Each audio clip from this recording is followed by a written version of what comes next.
have some sourdough discard to use. We're gonna make some sourdough cheese crackers. I have been waiting for my husband to get home with more parchment because I ran out last week.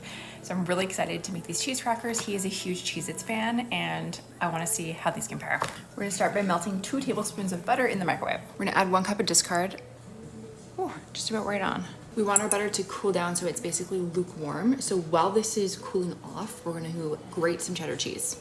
So we're getting 1 cup of cheddar cheese.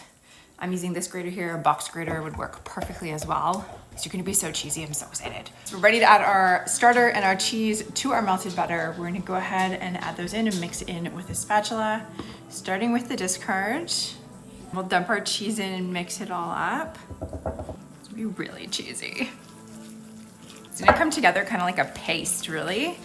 And then we're gonna spread it on our parchment lined baking sheet. So you can see how thick that is. It's a pretty thick mixture. We're gonna go ahead and spread that as thin as we possibly can. Okay, so I'm gonna spread this out.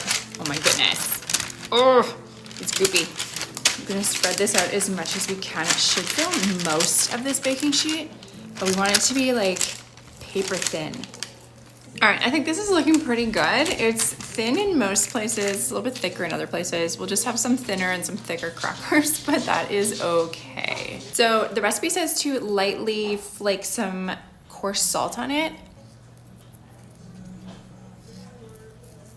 Ready to go in the oven. The oven is preheated to 350. We're gonna pop them in for 10 minutes, pull it out at the 10-minute mark, and then we're gonna cut them with a pizza cutter into squares. So we've cut them all into squares, and then to make them look like actual Cheez-Its, we're gonna take a toothpick, make sure my hair's not on the food, and just poke into the middle of each cracker to put that hole in there. They're done.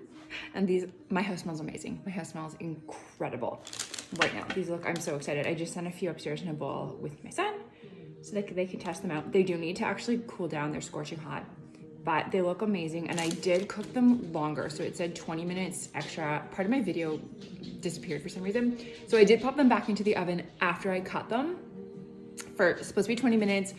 I was closer to 30 minutes, around the 30-minute mark. It might have been a little bit thicker, but they are, some of the ones in the middle are a little bit, like I can push them, they're a little bit softer. But the ones around the outside that were thinner are like crispy and they're just gonna break apart and they look absolutely incredible. Okay, these are amazing.